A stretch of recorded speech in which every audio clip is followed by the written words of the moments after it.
everybody, and welcome back to another amazing episode of Dynasty Queens. I'm Pamela Nicole, and today I've got my beautiful co-host, Mia J, baby, in the house once again.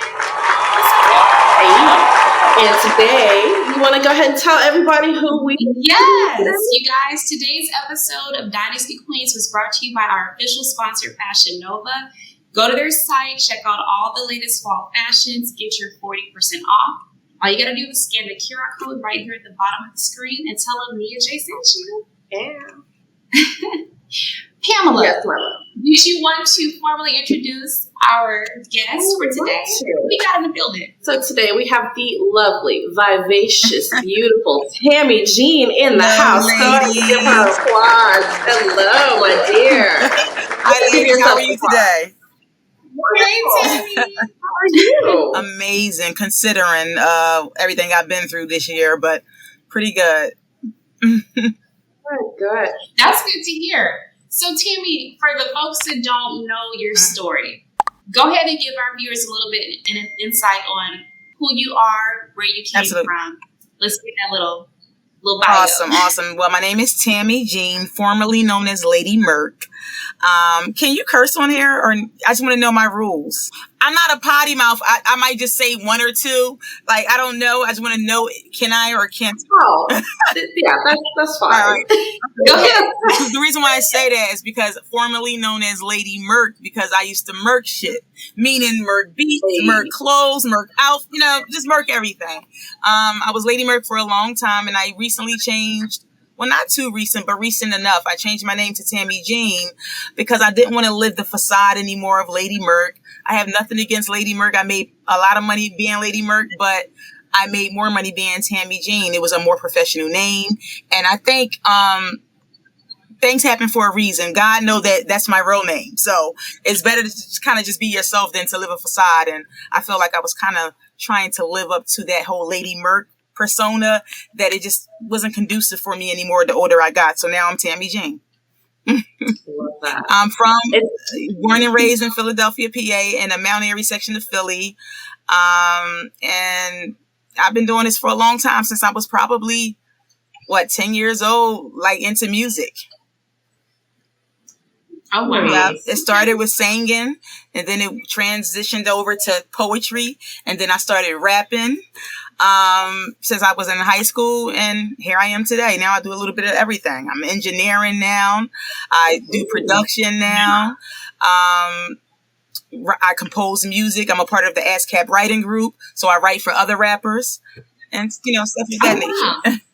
That's really dope. Okay. Awesome. She got her writer's credit, Yes. y'all. So, Tammi Jean, the second half of my question. So, you grew up in Philly and everything. So, how did you get into the rap game? Like, what led you to that path or that journey? My desire and passion for music in general. When I was about 17, 18 years old, it was a nightclub called Chemistry Nightclub, and it was like on Main Street in Manayunk, and it used to be an open mic spot hosted by DJ, not DJ No Rap, DJ Miz. So tell us, did you do any rap competitions or anything of that nature, like in high school, coming up? No rap competitions in high school, but I did later on. In 2007, I did do a competition to get on VH1 Miss Rap Supreme, and I was one of the females that was picked to be on a reality show called VH1's Miss Rap Supreme, where it was a house full of females who battled for $100,000 in a record label deal. Yeah. I actually remember watching that show back in the day. Can you tell us about your presence and your role on that show? Like how long what your episodes were based around? I was eliminated the first episode because Yo-Yo, the show was hosted by MC Search and Yo-Yo, and Yo-Yo actually eliminated me before I made it to the house. So they basically, this was in the beginning. This was during the time there was just the flavor of love. I don't even think I Love New York wasn't out yet. Mm-hmm. No Love and Hip Hop wasn't out. None of that was out yet. It was just VH1 Miss Rap Supreme, Flavor of Love, and like the real world. Y'all were the this was before. Yeah, so this was before stuff was really scripted, and I didn't know. I'm thinking me coming from Philly. I'm thinking I'm there to rap for $100,000 and get a deal. I'm not thinking I'm supposed to throw dishes around, kiss girls, pick fights with girls. So initially from the rip, they asking me, which girl do you like? I'm like, well, I like boys. They looking at me, they jotting all this down. Oh, you only like boys. Oh, okay. Check. So if you was to kiss any girl in the house, who would it be? Nobody, because I only like boys. Okay, check. I'm asking every day, when we gonna start rapping? Check. So as the days progress, I'm falling farther from the list, and I'm not good for ratings because I'm not controversial. I'm not trying to kiss girls, trying to start fights or throw dishes. In hindsight, had I known that I needed to do that, I would have played the part, but I didn't know. I'm thinking I'm here to rap. It's called VH1 Miss Rap Supreme. So I'm trying to spit and they want me to kiss. I'm confused at this point. So Yo said, she said, well, we're going to have to let you go because you're too opinionated. Oh. I'm like, how am I opinionated? And I love Yo. I used to love Yo. So I asked her, I said, so how am I opinionated? She was like, well, you don't want to do this. You don't want to do that. Oh, because I'm not bisexual and I don't want to throw dishes and start fights. Gotcha. So yeah, send me back to Philly.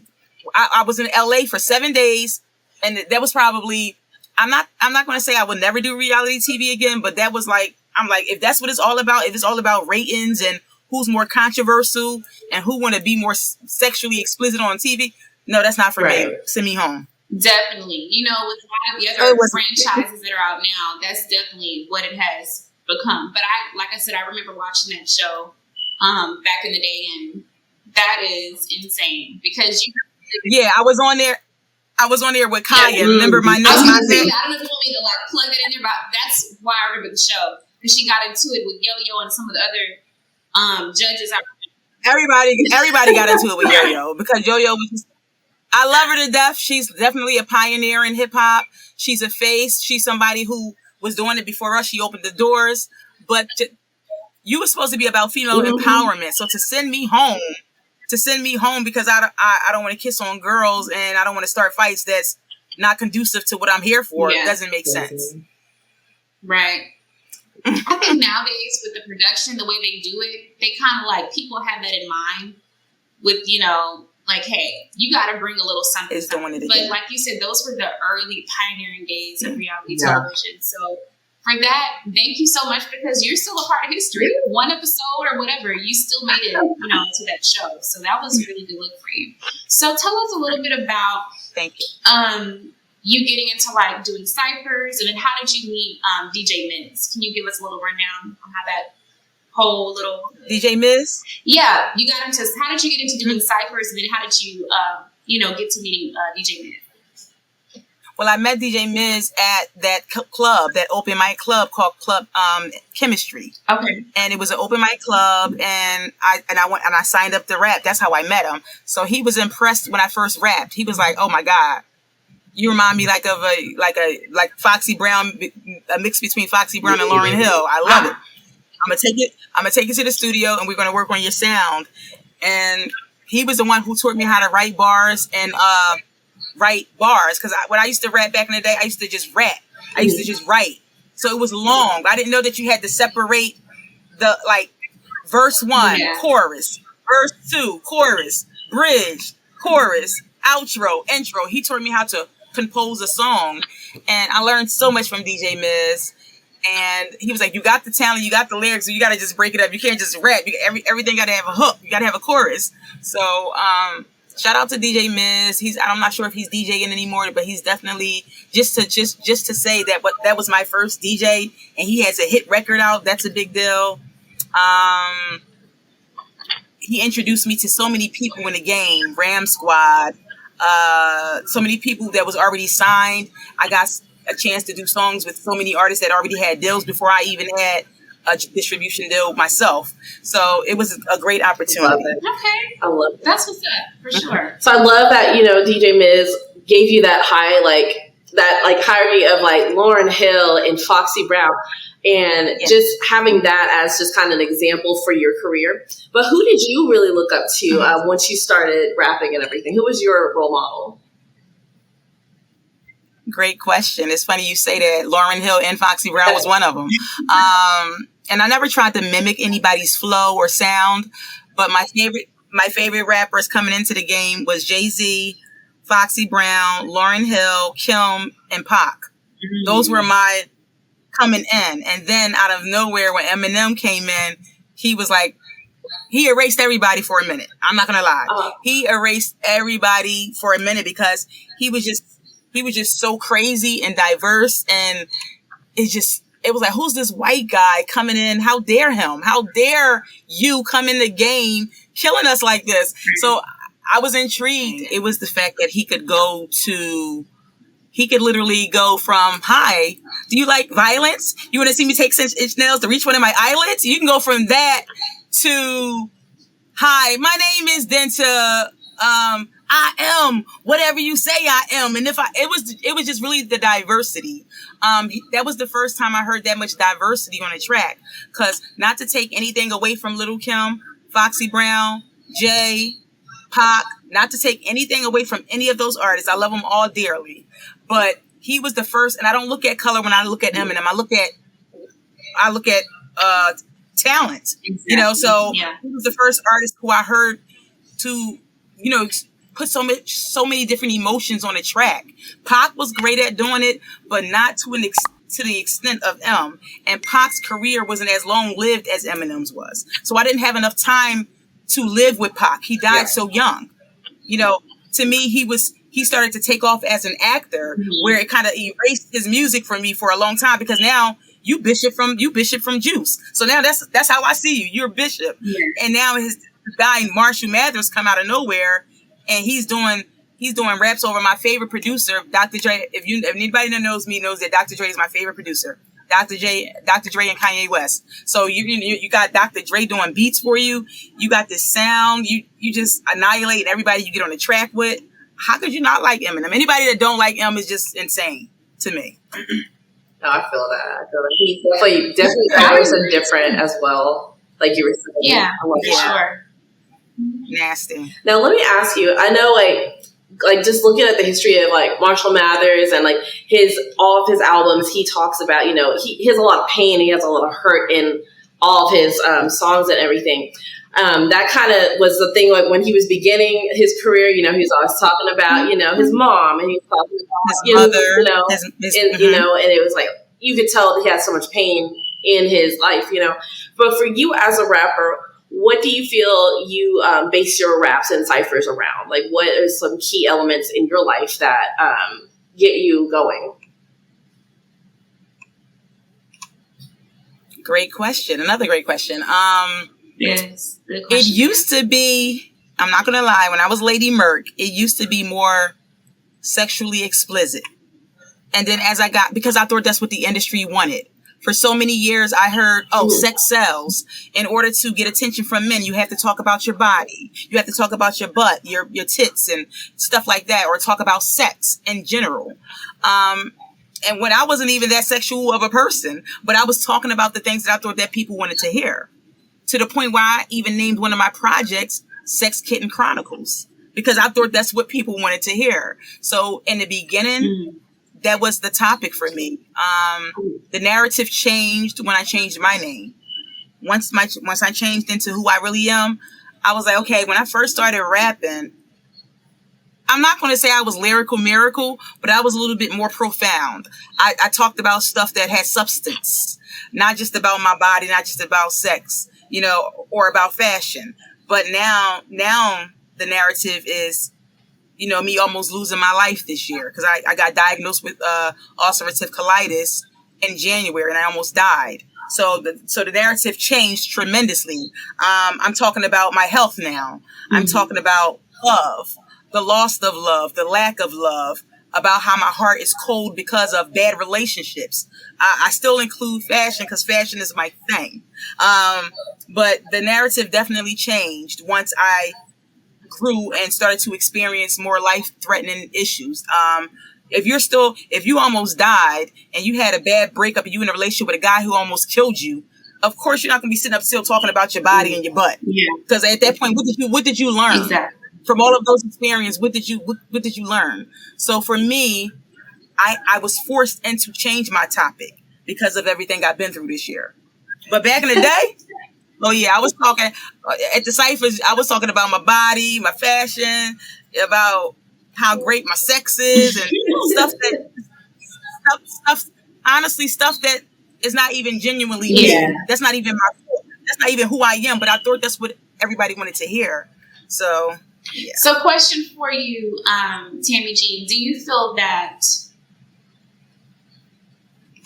was a representation of Lady Merc? Like Lady Merc was the gimmick or the persona that you assumed that, the forces that be wanted you to sell to be commercial.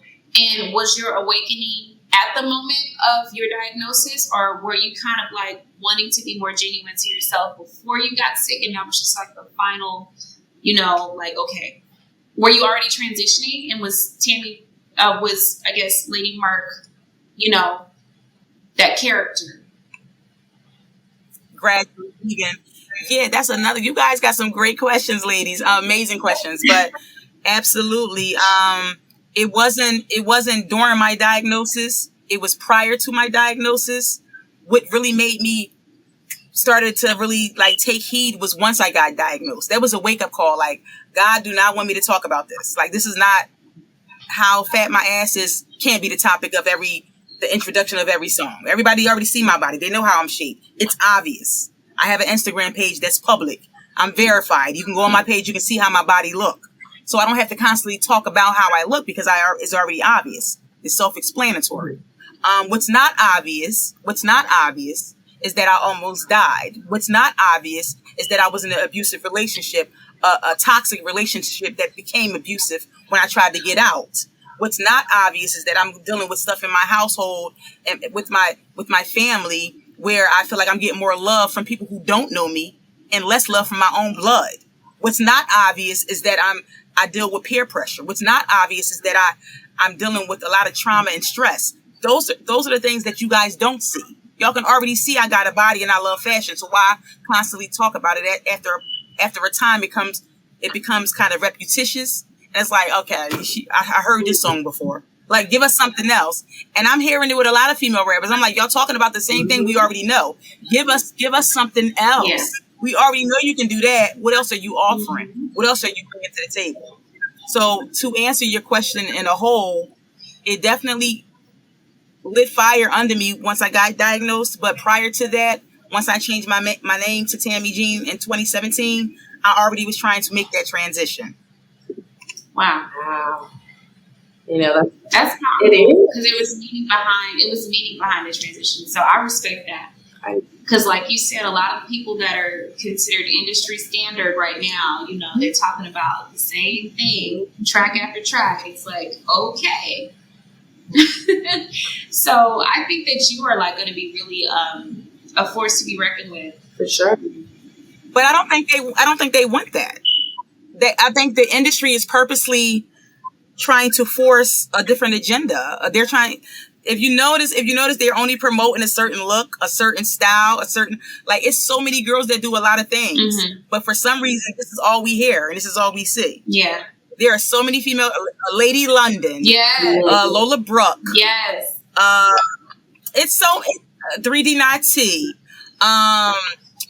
Rhapsody, a lot, Tierra Whack, of course, myself. There's so many other girls that have different topics, but you only hear this one thing, and that's a reason. That's not a coincidence.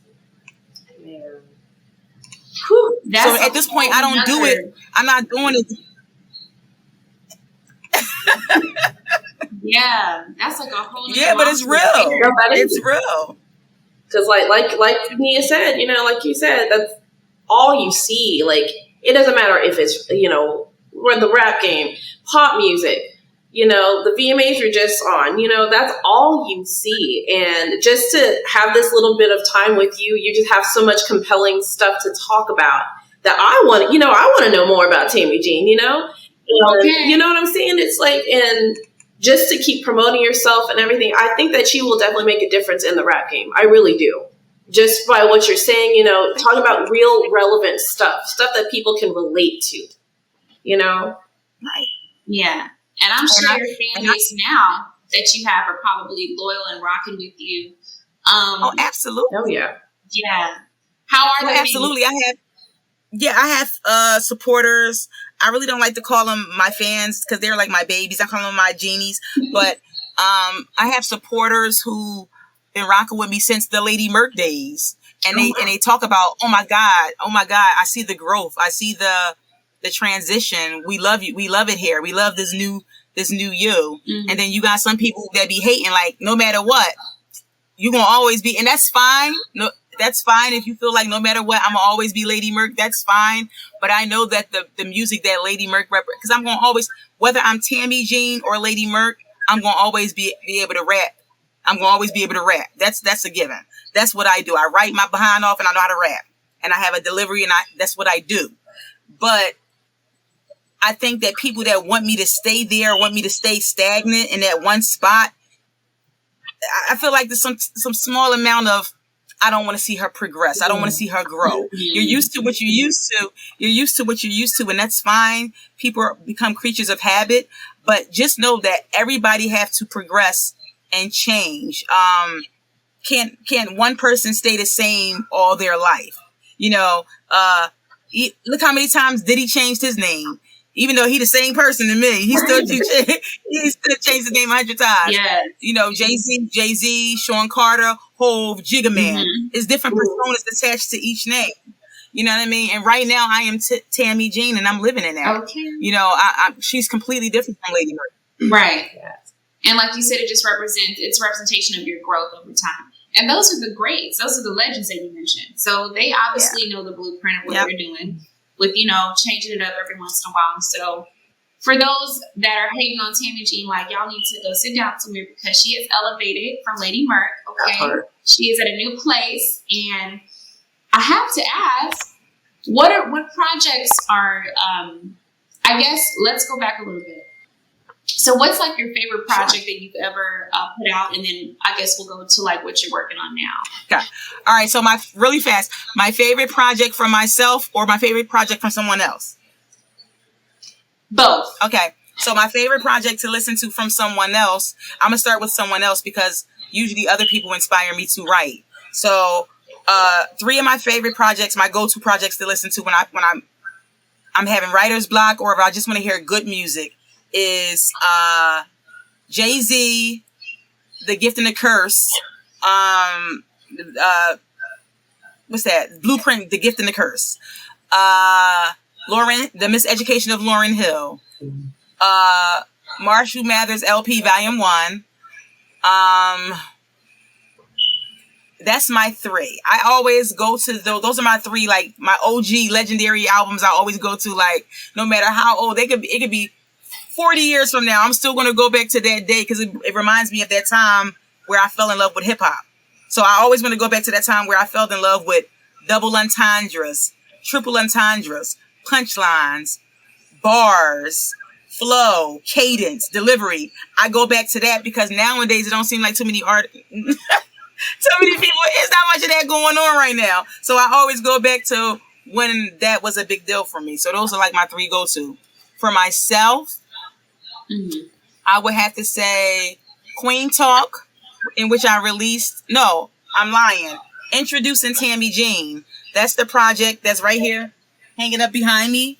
That's the one. Okay. That's the one I released. That's the one I released when I first turned Tammi Jean. That's why it's called Introducing Tammi Jean. It came out in October of 2019.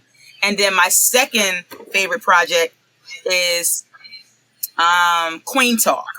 That came out shortly after because that was like my woman empowerment project. I'm talking about a queen bossing up, not having to conform, not having to live off of a man, not having to need anything from a man, a woman being a woman in her own right. And then lastly, my third favorite project is the EP that I just dropped recently, right after I got released from the hospital. And that's called Unbreakable. The reason why, and both of those projects were executive produced by Harris. He's my producer. He's like my Timberland to my Missy. He's my go-to guy. He does the majority of my production. The reason why I say Unbreakable is because that project, it was only 3 tracks, but all 3 tracks I talk about everything that I went through. I go in depth about my diagnosis and all the pain that I felt, and about the last relationship that I was in, about how toxic that was. I talked about how I feel like family don't show me love, but complete strangers do. I talk about so much that I went through, but still I'm here, which makes me unbreakable. So those are my 3 projects. Wow, I love that. It's like every time that you speak, it's like it hits me because you speak with purpose. Everything you say, you're not just talking. It means something. There's something behind it. Yeah. I recognize Absolutely. that. So I think Thank you. Yeah, that's really a She's got heart. She's got heart. She got heart. No. You know, and then she writes her own bars. Yes. You know what I'm saying? There's no ghostwriters or anything like that. It's true raw talent. I almost feel bad because I say that all the time. I'm so adamant about that, about a female being able to write, because it's like honestly speaking, if you're going to somebody and you're just looking at your phone and you're in the booth, you know, you got your mic, you in the booth and you're but it's not something that you wrote. It's something that somebody else wrote. Yeah. How passionate are you really going to be? So are you only in it for the bag? You're only in it for the money? See, I always had money. So I never had to want for it because I always had it. So it's like, maybe that's probably why it's different for me. Some people do things just for the bag. Some people do things just for money. I don't do things just like, if I'm not passionate about it, if I don't have no passion in it, I'm not going to sit here and spit a song about all the stuff that I never experienced and then put it out there for my fans to love it. How they going to love it if I don't love it? Right. I mean, essentially, in order for you to produce good music, I feel like it got to come from you. It got to come from here. Mm-hmm. So I've never been a person who believed in it. I don't write shame artists. As a lot of females, half the females in the industry don't write their own music. I don't shame them for it. I'm a writer, so I can't, because I need their money one day. They might need me. Right. They might need me. They might need me to write for them. So I'm not shaming them, but I feel that in order to be labeled a great artist, there has to be something that's under your pen. You can't say you're a great artist if you don't write. You can say you're a great. You can say you're a great performer. You can say you're a great entertainer. You can say you look great on camera, but if you don't have no pen, you can't be considered a great artist in my book. And I think that's where the difference between the packaged, you know, entertainer that's put together because of whatever the look, or they may have been trained with stage presence, stuff like that, but they're lacking that real, honest, genuine artistry of being able to write. So I think, Pamela, what were you going to ask Ms. Jean to go ahead and do for us? Yes. Since we're talking about flow and, you know, lyricism and talent. You got me, like, inspired. I don't rap or anything, but just your presence, your women empowerment, you know, you're just so endearing. Would you be willing to do just a little something for us real quick? Just whatever you want. We know it's on the spot, but we had to. We're like, the viewers have to. The ones that are not familiar with Tammi Jean, they gotta know. What am I feeling right now? I mean, I guess I could talk about what I've been going through. We can talk about what I've been going through. Let's see. Now, I'm a girl. person Do now. do what you do best. Be your authentic self. This is your time, girl. Yeah. Let's show the fans what you got. Let's go. Okay. All right. Mic check 1 2. Check. On some real shit, I rap circles around these bitches, they get dizzy. Had to dumb down my words because bitches slow and that's no kizzy. The trajectory I'm on is upper echelon, I'm busy. You fuck so many niggas you call bro, I guess you sissy. Yo, sis, we don't share no common interest. That's a fact. You had him and you lost him. Now you trying to get him back. I had him and I left him. I don't ever want him back. Graduated from them toxic niggas. Peep the gown and cap. I mean the cap and gown. Double C's all on my body. You can call me Coco Brown. Following the leader. You Tinkerbell and Peter. Get Wendy and them Lost Boys and follow us to Neverland. I make them all believers. Classes in session. I'm the teacher. Every lesson getting deeper. Put your pride aside and join if you can't beat her. Oh my God, that's the first time I read like that. Oh my God. Y'all heard the exclusive. Y'all, Tammi Jean went cypher so much on us on Dynasty. Let's go. It ain't the same. It ain't the same as in person. It ain't the same as in person. If I was right there in front of y'all, y'all would feel me much more. I'm telling you, some technical difficulties, but we gonna still go through. Yeah, I love it. OMG. I love it. I love it. I absolutely love it. Thank you. Yeah, I have so much more, but I would, like I said, I feel like it's a little choppy. I don't know why. I'm in good reception area. I'm using my laptop. I don't know. Well, girl, we heard loud and clear. That was, Oh, you did?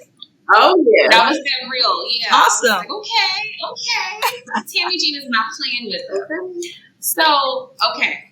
So we know that she can spit. She got flow for days. I mean, it's insane.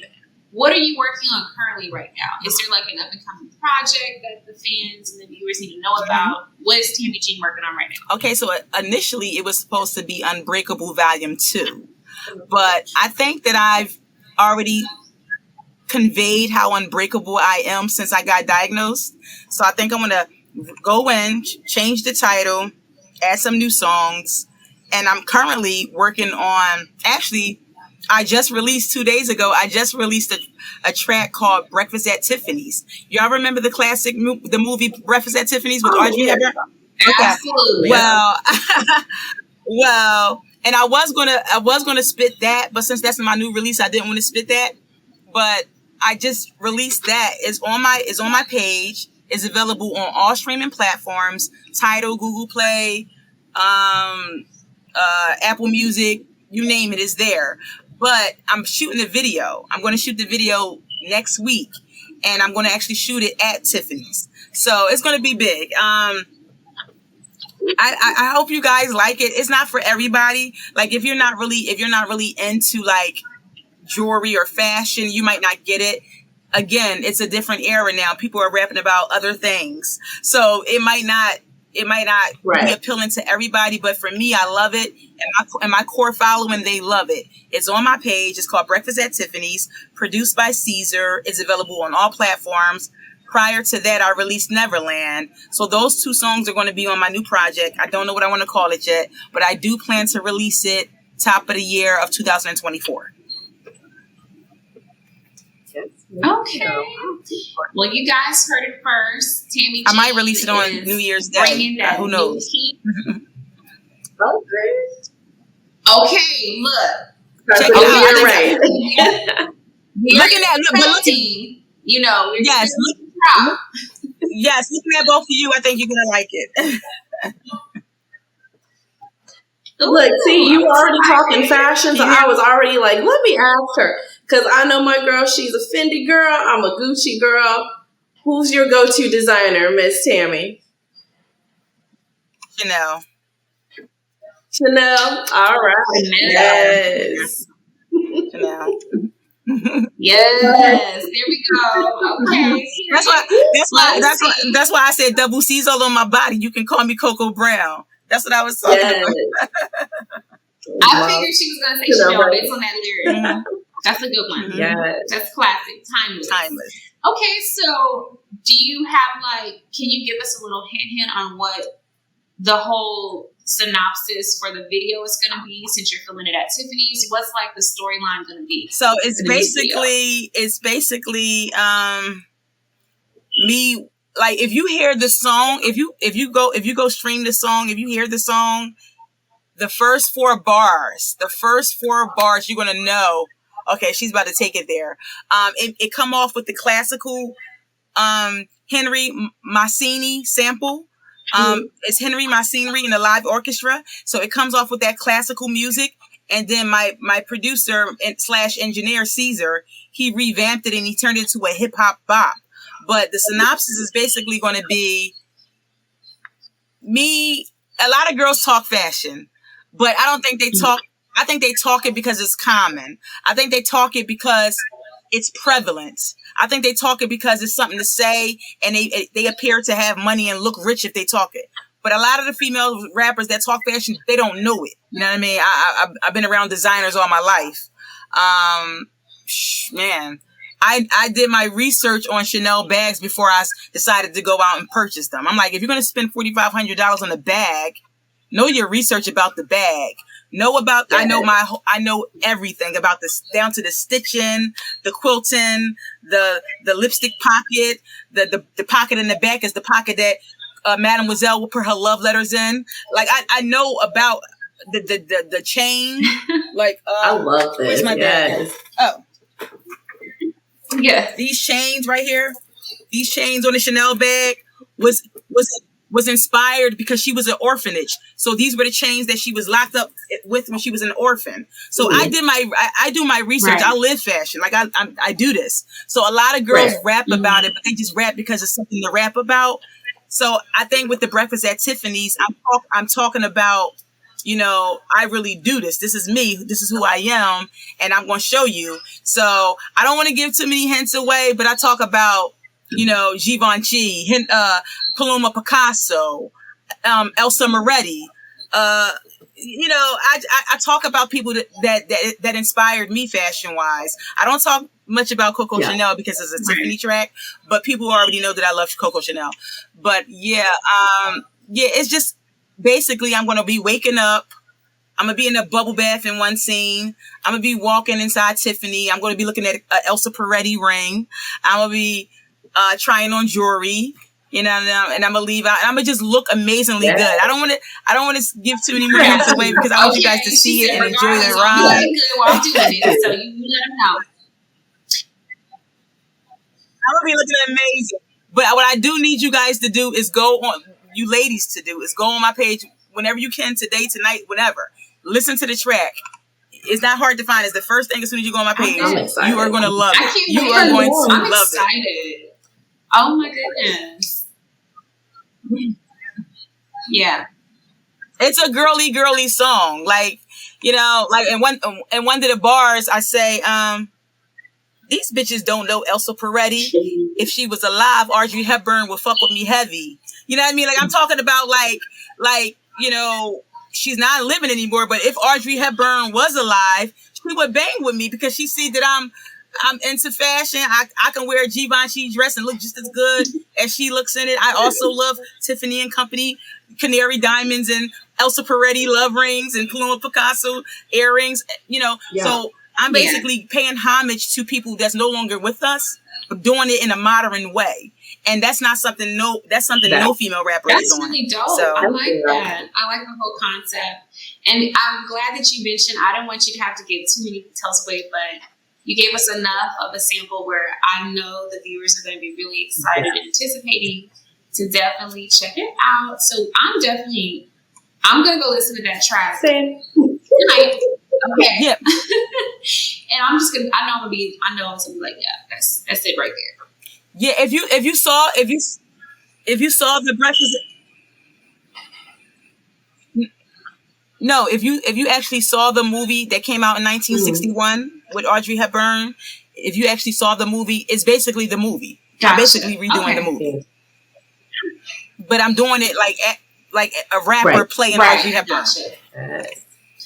I'm here for it. Miss Tammi, I have to ask you this too. We are on the topic of fashion. Do you have a fashion line coming out? Do you have anything like that in the works? Because I just feel your passion for this. I need to know if I can get some clothes from you, like in the near future. Okay. Yeah, that was honestly. Actually, that was what I went to school for. I went to school for fashion and marketing. So my first job right after I left Parsons was to be a designer and open up my own boutique, but then I pursued rapping. So it's like it's almost like a dream deferred, if you will. Like it's almost like a passion that I was supposed to pursue, but chose another passion in place of it. So could it still happen? Yes. When it's going to happen, I have no idea. Do I want to? I think who else better to create a jean line? My name is Tammi Jean. Yes. So when you want to rock some Tammi Jeans? I like that. Exactly. Like it's like it would make sense for me to come out with a jean collection. So and I love long gloves, like the gloves that come to here. I like them. I like leather. Yeah, yes. I love anything, any hand candy, long gloves that come here. Yes. Faux leather, preferably real leather. I have a pair of Chanel ones, and I have a pair that I got from Bergdorf Goodman that come to here. I think they're made by, I'm not sure who they're made by. They're so old. But I love long gloves. I want to come up. If I do open a boutique, it would be Tammi Jeans, the long leather gloves, a bunch of brooches, there we go. Stuff that girls don't wear, but ladies wear. So she gonna come into the gate with the high fashion. It would be a ladies, guys. It's gonna be. I love turtleneck. I love turtlenecks. The good quality ones, like the really good turtlenecks. Like I like stuff like I love black. Black is my favorite color. So my store would be like mostly black items, black pieces. Yeah, she's speaking to me. Everything she just said, I'm just like, she said black turtleneck. Sexy elegance. I love it. It's giving sexy elegance. Yeah. I love it. I'm here for it. Wow. So, And it's something that's missing, because now you go to the store, all you can get is a bodysuit. People's outfits with bras and pants. Mm-hmm. That's true. She's almost bringing like a sense of modesty back, but it's an elegant modesty, but still sexy, and I'm here for it. Mm-hmm. Yes, definitely, but still being authentic to who she is. It's really unique. You have a really unique delivery and a very unique thing that you bring to the industry that is different. It's different. It feels authentic, it feels real, and it feels like you know who you are. You. There's no question about it. Tammi Jean knows who she is. No question about it, guys. I love it. Okay, so go ahead and shout out like your socials. Shout out Thank you. Social media. Thank you. You guys make me feel so good. Shout out your social media so that everybody can check out that new single and stuff. Awesome. So I hope they can hear me. Again, the feedback is crazy. I hope it's not my computer, but my social, I am Tammi Jean, and that's Tammi spelled with an I, not a Y. So that's IamTammiJean. That's I am Tammi Jean on Instagram, on Threads. I'm not on Twitter anymore for personal reasons. But I'm on Threads, I'm on TikTok, and I'm on Instagram at I am Tammi Jean. Perfect. You guys heard it first. That's where you find Tammi Jean. I'm just here for it. And be on the lookout. Yeah, I was going to say, be on the lookout for the new visual for Breakfast at Tiffany's. It's going to be amazing. It's going to be something that hip hop is missing, especially for women. It's going to be a different video. The song itself is different. It's probably the only single that you probably would hear from a female rapper. Honestly speaking, I'm not talking about my body or I'm not talking about anything sexual. It's just straight fashion, my love for fashion, and just where I am right now, and my health. And I talk about a lot of things, but I don't talk about the typical. So I think it'll be a different ride for people that's used to a certain type of rap. I was going to ask another thing, Tammi Jean, are there any features on the new album that's coming out? And then I forgot to ask, I believe, what like, have you worked with like some of the big names? Like, I think there's like a name like Queen Bee that's been buzzing around too. But first part of the question, are there any features on this project that you're working on? Or, anybody that comes to mind, and then yes, we'll actually, to be honest with you, one of the biggest artists I worked with, he's big, but he's big. He's not big like a way like, oh my God, everybody would know him. He's legendary big.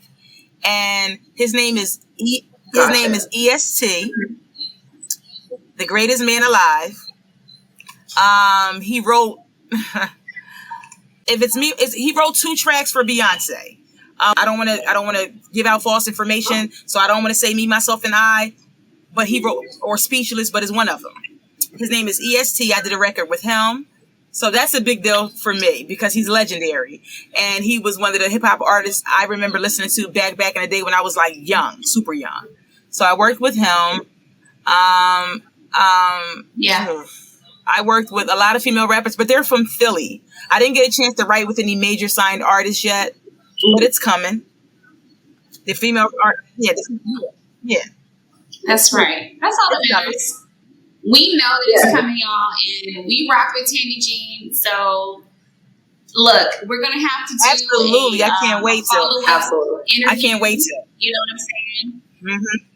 Once you release the project, and we're gonna touch base, and we're gonna be talking about the fact that it's hitting. You know, it's doing numbers. And the next time, and actually on this project that I do have coming out, I do have some features, two male features, but I don't want to give it up yet.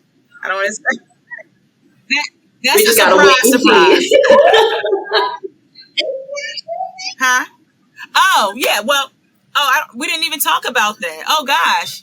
So, in 2018, right after I changed my rap name from Lady Merc to Tammi Jean, I got a DM saying they said, no, actually, it was an email because my email used to be linked in my bio. So they sent me an email, say, hey, this is so-and-so from Viacom. We are looking for someone to audition for Little Kim and Sway at MTV. You fit the profile. Would you like to come out? So I went out for audition. At the time, me and my manager, Sherm Byers, at the time, we went out and we did the interview. And they asked me to spit a 16 off the top, like a freestyle. So I spit a 16 off the top. And they said, okay, thank you. So I said, that's it? They said, yeah. So I'm like, well, where's Little Kim and Sway? They're like, no, that's later. So a month went by, I didn't get a call. So I'm like, damn, they didn't like me. I know I was hot. You know what I mean? So then shortly after, I get this long, extensive email. Hey, you were chosen to come out on this specific date to rap for Little Kim and Sway. The name of the show was called Stamp of Approval. So this was the second time I was on reality TV. I don't know why I keep forgetting to talk about this. This is a major thing for me, but definitely a milestone in my career. But I got a chance to rap for Kim and Sway at the same time, and Kim loved me. Sway loved me. I now have a cool relationship with both of them, and it's funny because back in 2001, I opened up for Little Kim at Powerhouse. I opened up for Carl Thomas, Little Kim, Mystical, Lil Bow Wow, Maya, and Kim at 2001's Powerhouse. And she actually remembered me. She was like, you were so little. I said, I know. It was so long ago. So I'm so sorry I forgot to mention that. But yes, I got a chance to meet Little Kim and Sway and rap for them. And if you go to YouTube and you type in Stamp of Approval, you'll see the whole segment. Just look for Tammi Jean. Tammi Jean, MTV, you'll see the whole segment. Okay. I love it. You guys, Tammi Jean has so many accolades to her name. Shout out to She's Rush. forgetting the project, y'all. She's forgetting working with heavy hitters. Oh yeah, by the way, sidebar. Shout out to Rush. No, I'm so modest. I'm so humble and modest. I literally forgot about that. So shout out to Rush for even bringing that up. Like it's public. Everybody knows. I think that was one of the reasons I got verified on Instagram, because I noticed shortly after I did that, I had a blue check. So, yeah. So shout out to Rush for pointing that out. Right. Yeah. Yeah. Certified, man. Certified. I love it. Tammi Jean, we love your energy. Absolutely. We love powerful, strong women, Yeah. and you definitely bring that perspective to our platform. So we're here for it. You are very inspiring to myself, and I'm sure Pamela feels the same way. Absolutely. You have a very powerful energy about you, and it just speaks being genuine. So I love that. I love my authentic girls. Yeah. You know who you are. So I did want to just interject real quick, Nia. We're talking about women empowerment and just the positivity that, we as Black women can create and put on this earth and just spread around. Tammi Jean, what is something that you would tell young girls coming up whether it's rapping or whatever it is, just growing up, what would you tell these little girls out here? Give them a little words of wisdom. Okay, sweethearts. Never be afraid to not conform, because who don't like it now will love it later. Who don't get it is not meant for them to get. It's for the people who do get it. I honestly say, I don't, and I want to say this without sounding rude. The first song called I'ma Live, I wrote that because I had to get that off of me. I didn't know if nobody was going to love that song. I wrote that song because I had to get that off of my heart. So the first bar is, I ain't been the same since that mother could put the gun in my head. Fuck was I thinking bringing life to the dead? I talked about when a guy put the gun in my head that I was in a relationship. If I didn't get that off of me, I was going to live with that for the rest of my life. So I had to write that out. It could become a hit. You can tell your truth, and that could be a song that can open up a door for someone else who's going through the same exact thing as you, but don't want to talk about it, or she's afraid to talk about it. So just be authentic to yourself. Never conform. Whatever is hot, let it be hot, but let it be hot for whoever it's hot for. It may not necessarily be hot for you if it's hot for them. And I learned, it took me a long time to learn that, but now that I know it, I can tell someone else. Woo! Child. Wow.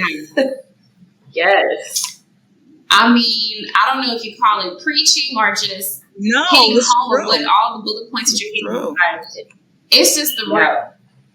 You guys, I don't even know what else to say. I just know we have a legend in the making in the building. Tammi Jean, thank you so much for joining us. I know this is not going to be the last time we talk to you, because you just got so much going on. So I know we just can't wait for the follow-up. For sure. Thank you so much. Thank you for having me, ladies. Yeah, so love you. Yes. So in closing, guys, this has been another episode of Dynasty Queens, and signing off, your girl Nia J and my lovely co-host Pamela Nicole. And until next time, Dynasty Queens. Yeah.